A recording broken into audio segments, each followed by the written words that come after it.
ആകാശവാണി. നമസ്കാരം. പ്രാദേശിക വാർത്തകൾ വായിക്കുന്നത് സോഫിയ ഡാനിയൽ.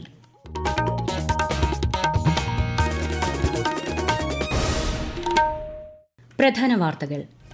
സാധ്യതകളൊന്നും ബാക്കി നിർത്താതെയുള്ള തെരച്ചിലാണ് വയനാട് ഉരുൾപൊട്ടൽ ബാധിത മേഖലയിൽ നടക്കുന്നതെന്ന് മുഖ്യമന്ത്രി പിണറായി വിജയൻ. ദുരിതാശ്വാസ നിധിയെക്കുറിച്ച് നടത്തുന്ന വ്യാജ പ്രചരണങ്ങൾ പ്രതിലോമപരമാണെന്നും മുഖ്യമന്ത്രി. ഉരുൾപൊട്ടലിൽ കാണാതായവർക്കായി ദൌത്യസംഘം ഇന്നും തിരച്ചിൽ തുടർന്നു. ദുരന്തബാധിതരുടെ പുനരധിവാസത്തിനായി ടൌൺഷിപ്പ് പദ്ധതിയാണ് സർക്കാർ ഉദ്ദേശിക്കുന്നതെന്ന് മന്ത്രി കെ രാജൻ. വെള്ളാർമല, മുണ്ടക്കൈ സ്കൂളുകളിലെ വിദ്യാർത്ഥികൾക്ക് തുടർ പഠന സൌകര്യമൊരുക്കി വിദ്യാഭ്യാസ വകുപ്പ്. ദുരന്തബാധിത പ്രദേശങ്ങളിൽ അടുത്ത 6 മാസം സൌജന്യ വൈദ്യുതി വിതരണം ചെയ്യും. ബംഗ്ലാദേശ് വിഷയത്തിൽ വിദേശകാര്യമന്ത്രി എസ് ജയശങ്കർ പാർലമെന്റിൽ പ്രസ്താവന നടത്തി. ബംഗ്ലാദേശിലെ സ്ഥിതിഗതികൾ ഇന്ത്യ നിരന്തരം നിരീക്ഷിച്ചു വരുന്നതായി കേന്ദ്രമന്ത്രി. പാരീസ് ഒളിമ്പിക്സ് പുരുഷന്മാരുടെ ജാവലിൻ ത്രോയിൽ ഇന്ത്യയുടെ നീരജ് ചോപ്ര ഫൈനലിൽ കടന്നു. ഹോക്കി സെമി ഫൈനലിൽ ഇന്ത്യ ഇന്ന് ജർമ്മനിയെ നേരിടും. വാർത്തകൾ വിശദമായി. വയനാട് ഉരുൾപൊട്ടലിൽ കാണാതായവരെ കണ്ടെത്താൻ സാധ്യതകളൊന്നും ബാക്കി നിർത്താതെയുള്ള തെരച്ചിലാണ് നടക്കുന്നതെന്ന് മുഖ്യമന്ത്രി പിണറായി വിജയൻ. പരിശോധിക്കാത്ത ഒരു പ്രദേശവും ഈ മേഖലയിൽ ഉണ്ടാകരുതെന്ന ലക്ഷ്യത്തോടെയാണ് മുന്നോട്ടു പോകുന്നത്. ഉരുൾപൊട്ടലിൽ അകപ്പെട്ടവരെ സ്കൂൾ ക്യാമ്പുകളിൽ നിന്ന് മാറ്റുമ്പോൾ ആവശ്യമായ എല്ലാ സൌകര്യങ്ങളും ഉറപ്പാക്കുമെന്നും മുഖ്യമന്ത്രി പറഞ്ഞു. ഉരുൾപൊട്ടലിൽ അകപ്പെട്ടവരെ സ്കൂൾ ക്യാമ്പുകളിൽ നിന്ന് മാറ്റി താമസിപ്പിക്കേണ്ടതുണ്ട്. അങ്ങനെ മാറ്റുമ്പോൾ ആവശ്യമായ സൗകര്യങ്ങൾ ഉറപ്പാക്കാൻ നടപടി സ്വീകരിക്കും. സ്കൂളുകൾ തന്നെ തുറന്നാൽ അവിടുത്തെ പഠനം തടസ്സപ്പെടും എന്നുള്ളതുകൊണ്ട് പകരം സംവിധാനം കാണണമെന്നാണ് ഉദ്ദേശിക്കുന്നത്. പക്ഷേ ആ സംവിധാനത്തിന്റെ എല്ലാ കാര്യങ്ങളും പരിശോധിച്ച് ഉറപ്പുവരുത്തേണ്ടതായിട്ടുണ്ട്. വെള്ളപ്പൊക്കത്തിന്റെ ഭാഗമായി ദുരിതാശ്വാസ ക്യാമ്പുകളിൽ കഴിയുന്നവരുണ്ട്. വെള്ളവും ചെളിയും ഇറങ്ങിയാൽ താമസയോഗ്യമാക്കാവുന്ന വീടുകളുണ്ട്. അങ്ങനെ സുരക്ഷിതമായ വീടുകളിലെ ആളുകളെ വെള്ളം ഇറങ്ങിയാൽ ശുചീകരണത്തിന് ശേഷം സ്വന്തം വീടുകളിലേക്ക് മടങ്ങാൻ സൗകര്യമൊരുക്കും. അത് ജില്ലയിലുള്ള മറ്റ് ക്യാമ്പുകളെ കുറിച്ചാണ് ഈ പറയുന്നത്, ചൂരൽമലയിലെ ക്യാമ്പിനെ കുറിച്ചല്ല. ദുരന്തബാധിത മേഖലകളിലെ വീടുകളിൽ നിന്ന് വിലപിടിപ്പുള്ള വസ്തുക്കൾ സുരക്ഷിതമായി വീണ്ടെടുക്കാൻ അവസരമൊരുക്കും. ഗുരുതരമായ കേടുപാടുകൾ സംഭവിച്ച കെട്ടിടങ്ങൾ പൊളിച്ചുമാറ്റാൻ സാധ്യമാണോ എന്ന് പരിശോധിക്കും.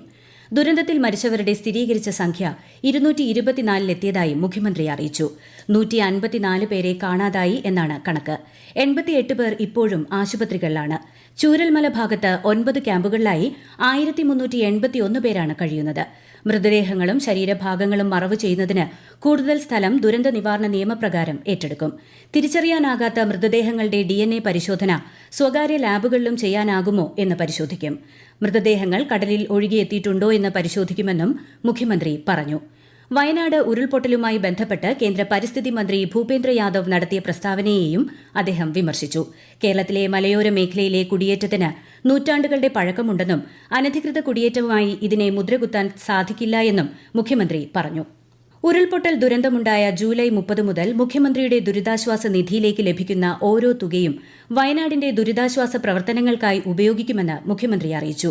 ഇന്നലെ വരെ ദുരിതാശ്വാസ നിധിയിലേക്ക് ആകെ 53,98,00,000 രൂപ ലഭിച്ചു. സംഭാവന നൽകാൻ താൽപര്യമുള്ള സർക്കാർ ജീവനക്കാർ സ്ഥാപന മേധാവികൾക്ക് സമ്മതപത്രം നൽകിയാൽ സ്പാർക്ക് മുഖേന തുടർ നടപടികൾ സ്വീകരിക്കും.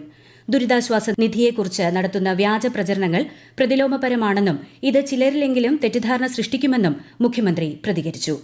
ചാലിയാർ തീരത്തെ ദുർഘട മേഖലയായ സൺറൈസ് വാലിയിൽ ദൌത്യസംഘം ഇന്ന് തിരച്ചിൽ നടത്തി. കരസേന, പോലീസ്, വനം വകുപ്പ് എന്നിവയിൽ നിന്നുള്ള അംഗങ്ങൾ ഉൾപ്പെട്ട സംഘത്തെ ഹെലികോപ്റ്ററിലാണ് ഇവിടെ എത്തിച്ചത്. ദുരന്ത മേഖലയിൽ നിന്ന് കണ്ടെടുത്ത തിരിച്ചറിയാത്ത 22 ശരീരഭാഗങ്ങൾ ഇന്ന് പുത്തുമലയിൽ സംസ്കരിച്ചു. സർവ്വമത പ്രാർത്ഥനയോടെയായിരുന്നു സംസ്കാര ചടങ്ങുകൾ.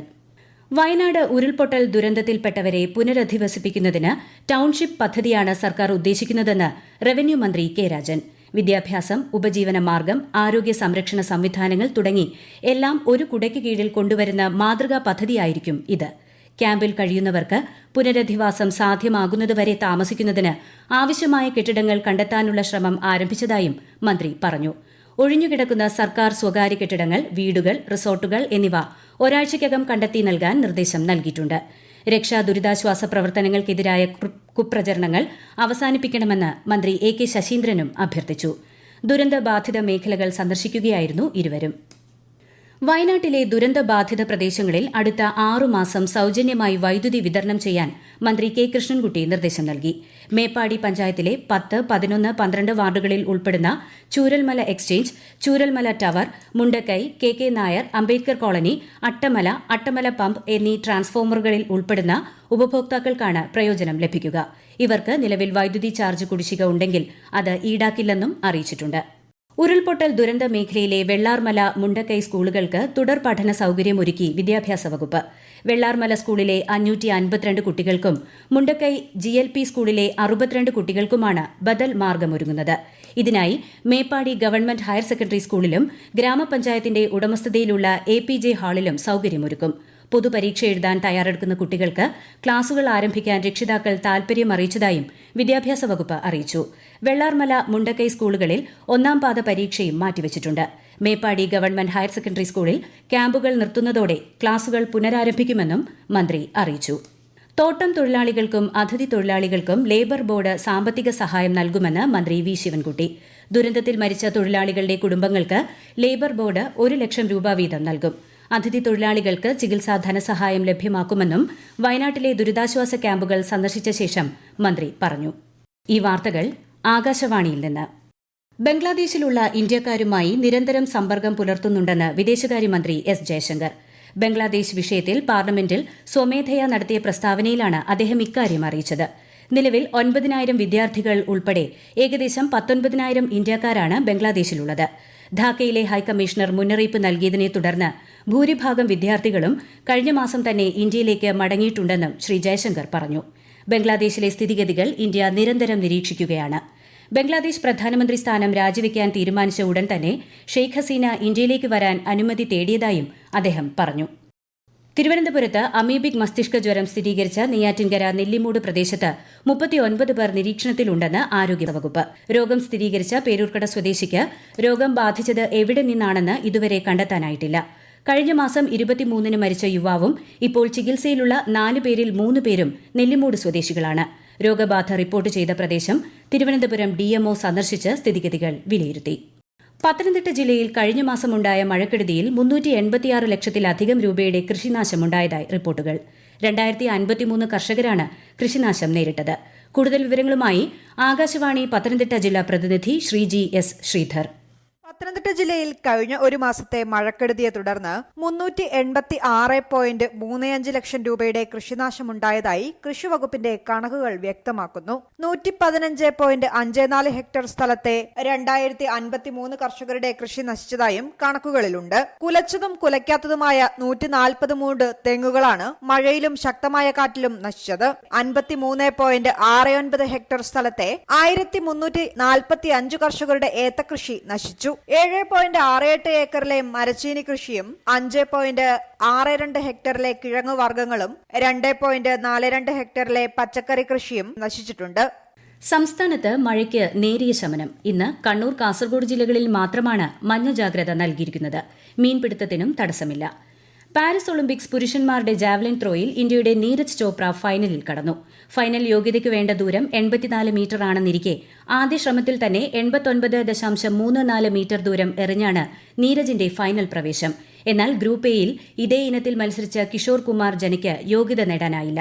വനിതകളുടെ 50 കിലോഗ്രാം ഫ്രീ സ്റ്റൈൽ ഗുസ്തിയിൽ വിനേഷ് ഫോഗട്ട് സെമിയിലെത്തി. എന്നാൽ ടേബിൾ ടെന്നീസിൽ ഇന്ത്യൻ പുരുഷ ടീം പരാജയപ്പെട്ടു.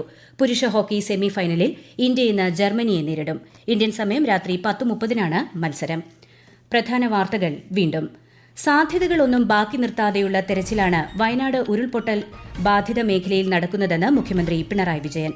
ദുരിതാശ്വാസ നിധിയെക്കുറിച്ച് നടത്തുന്ന വ്യാജ പ്രചരണങ്ങൾ പ്രതിലോമപരമാണെന്നും മുഖ്യമന്ത്രി. ഉരുൾപൊട്ടലിൽ കാണാതായവർക്കായി ദൌത്യസംഘം ഇന്നും തിരച്ചിൽ തുടർന്നു.